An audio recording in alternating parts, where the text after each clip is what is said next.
Destiny calls me, and I am compelled to answer.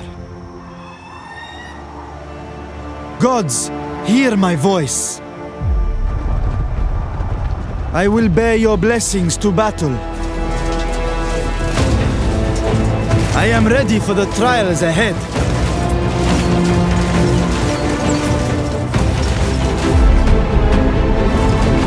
I am the rising dawn.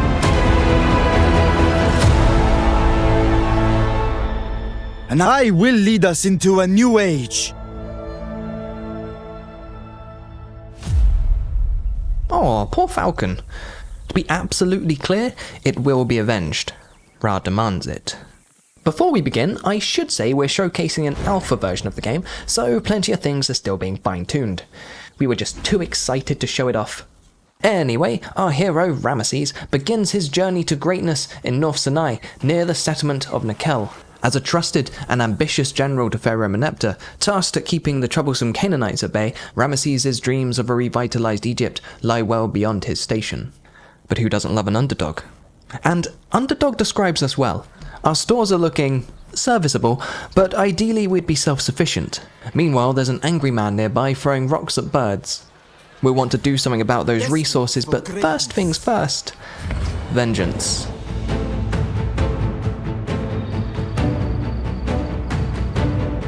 Ra's blessed us with a natural ridge, so we're going to use it to funnel our attackers into a kill box.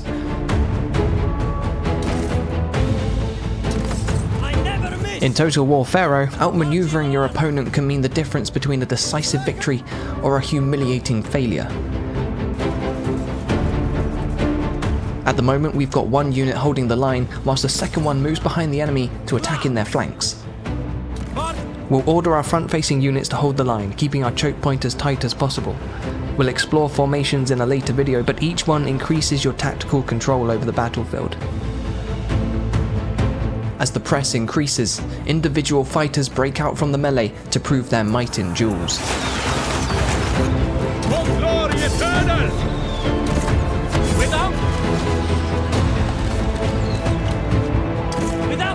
The ridge has given us the extra advantage we needed, and Sukkot breaks under a rain of arrows.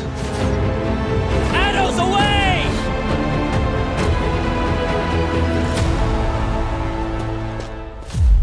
Yeah, run away, coward.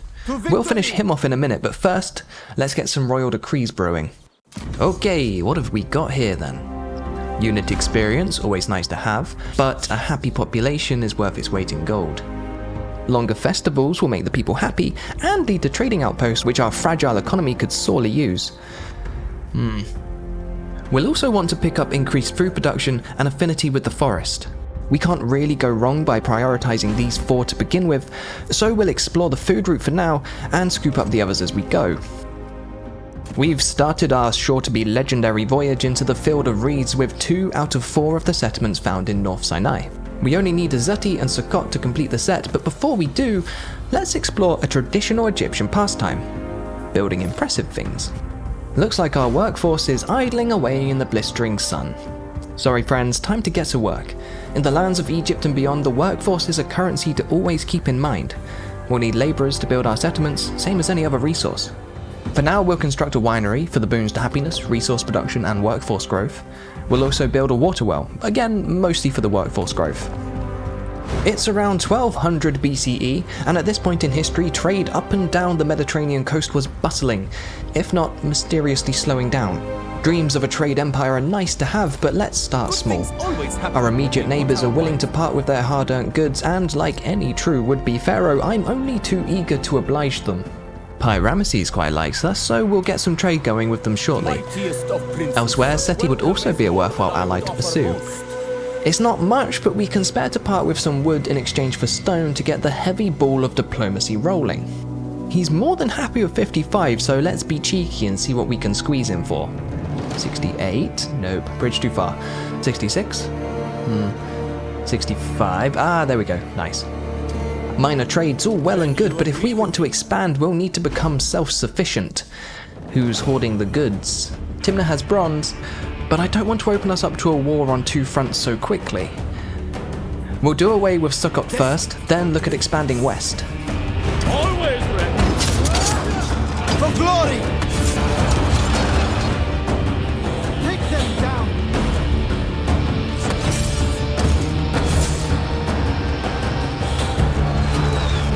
I have earned this city.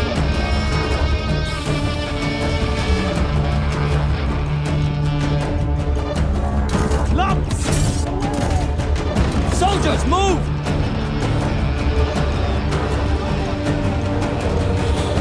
This is part of a new empire. There we go, North Sinai liberated and our little feathery friend well and truly avenged. With Sukkot and Azeti under our very caring thumbs, we've acquired a new building, fishing grounds. We've got 2, which translates to a very nice influx of food, and food is something we'll want to be wary of. As we build our legacy, we'll want to take note of the passing seasons. Aket, the flood season, sees great yield in our fisheries and further movement at sea.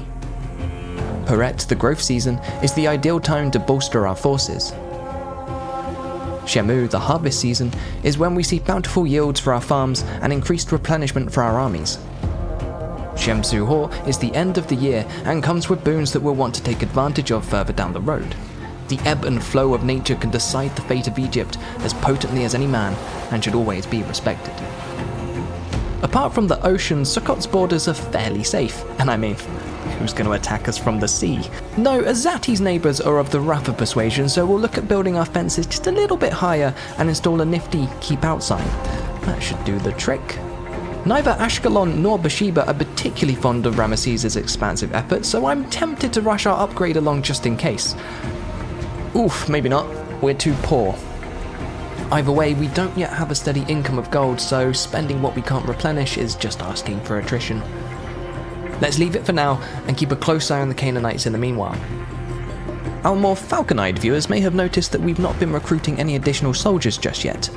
It's unorthodox, but we've been managing to get away with it because of Ramesses himself.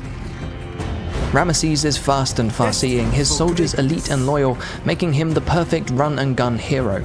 Because of this, we're not too worried about the edges of our expanding empire, knowing Ramesses can cover such large swaths of ground with ease. That means we can hold off constructing our military buildings until we've got a better foundation under us. Speaking of the military, we've delivered plenty of souls to Duat, ready for Anubis' judgment, and are all the wiser and stronger for it. We're getting a name for ourselves amongst our subjects, but it's up to us to mold Ramesses into the pharaoh we want him to be. Will he have presence, reducing the upkeep of his army? Will he have fortitude, ensuring his soldiers are always fighting fit? Or will he have ardor, ever pushing himself and his men to go further, faster? How we shape Ramesses unlocks titles with various boons. The higher our rank, the more slots are unlocked for a total of 4 concurrent titles at any one time. We already have enough competencies to apply the Shield of the Medjay title, which will increase the defense of our Medjay units amongst other effects. Going forward, we'll try to work towards love by the people for the added stability to the realm, and merciless in his strides for the massive boon to campaign movement. Alrighty, let's become a bronze mogul. Sorry Timna, but I want your stuff. You may have been wondering what these little chaps are. To survive in the expansive and often volatile Egyptian terrain, we'll need to employ the use of outposts. These are structures like any other that armies can interact with to gain specific boons depending on what we choose to build. They also grant a positive, passive effect in the province, but can be costly and are often targeted by invading armies. Military outposts offer anything from replenishment to increased siege holdout for local armies and settlements. Administrative outposts can make us immune to desert attrition or increase our legitimacy. Economic outposts can bolster our resources produced in the outpost region. And finally, religious outposts relate to our chosen deity, but we'll talk about that in another video. Most outposts require technologies to unlock, and we're working towards the economic outpost at the moment. Should only be another 8 turns or so. For now, we've constructed an Egyptian fort close to our border with Hech, giving us additional security in the region and a strategic fallback point if things don't go too well. Witness, gods! Take them!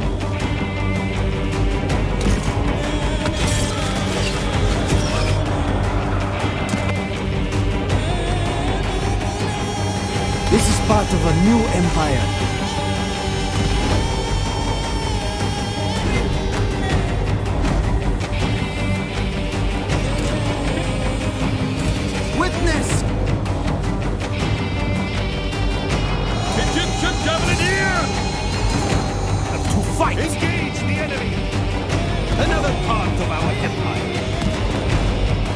beyond compare. Marching onwards. Hold on, let's pause there for a second. Hetch is a walled settlement, so we'll need a little more planning before the stabbing can commence. After all, we can't expect our men to charge at walls without at least building some ladders first. Unfortunately, in the Bronze Age, pockets aren't quite deep enough to successfully conceal siege equipment, so if we want to climb some walls, we'll need to prepare. Let's start our siege and get some ladders and a battering ram brewing. But you have improved your fighting form, I can tell. Then you agree with me.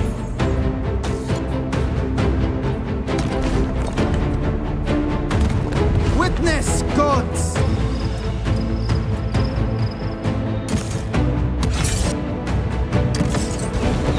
Arrows away! Ooh, now might be a good time to use my fire arrows.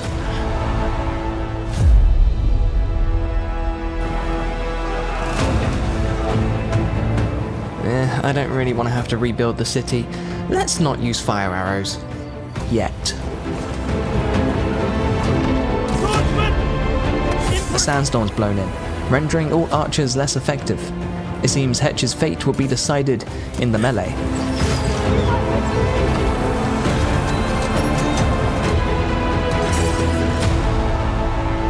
Sinai is ours. Our empire is growing nicely, and we're producing our own wood, food, stone, and bronze. Gold is still a bit of an issue, but now we've got other resources coming in, we can embark on some more ambitious trading. For pharaohs, I look forward to our talks. Dipping our toes into Wall Street's all well and good, but it's still better to be self-sufficient. Hello, friends. Thanks to our royal decree, we've unlocked camp trading posts. We'll build one in North Sinai and another in Sinai, giving us a healthy boost to our resource productivity. But no leaders ever moaned about having too strong an economy, so we'll head towards Stone Shapers next. We've already dipped our toes into recruitment, but it's probably time to expand our army. A few more archers are always helpful, and the Habaru militia are nice all-rounders. Plus, they have Vanguard deployment, which opens us up to some fun tactical shenanigans. That's the technical term, FYI. We've been a little heavy-handed in Sinai, and our new subjects aren't overjoyed. To avoid a rebellion, we'll organise some festivities. When folks have cheered up a little, we'll hire some smelting apprentices for the boon to our bronze stores. We're fairly secure west of Nikel. I'm not anticipating a betrayal from my Egyptian friends, and as we all know, whatever's lurking in the fog of war can't hurt you if you can't see it. Back east though, and Bathsheba's looking ripe for plundering. Attitudes towards Ramesses are bad, but they're Canaanite, so there's no reason to salvage the relationship. And they have gold, so I'm gonna take their land. Ramesses! Thor's protecting its treasures greedily. We'll need to break our invasion down into bite-sized chunks. Too risky! We'll take down the standing army and the military fort first, then Take them the garrison.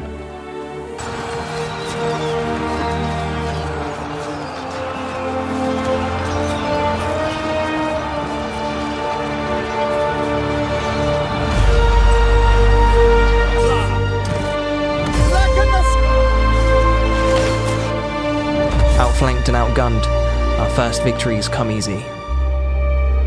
With only Hathor's garrison to contend with, we'll begin building our siege engines. Okay. They'd rather face us in the field. Fine, let's do it. We're evenly matched, but I've hidden my Habaru units around their flanks.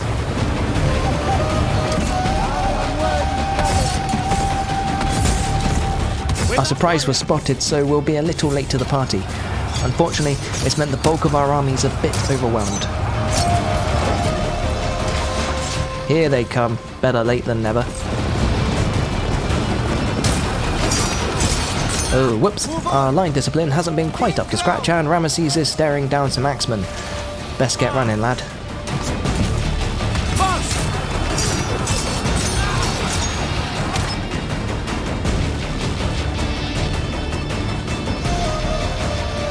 The night was hard, but dawn brings victory, and Hathor's defenders retreat behind their walls, foolishly thinking themselves safe.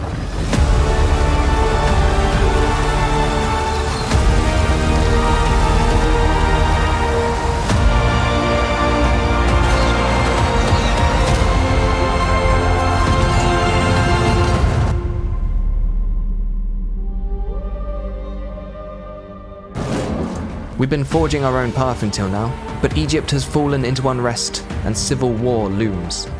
In the chaos, Ramesses could achieve all his ambitions.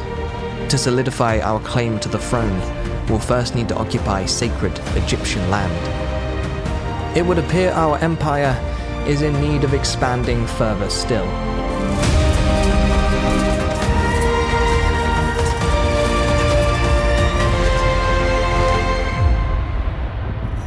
This war is part of my legend.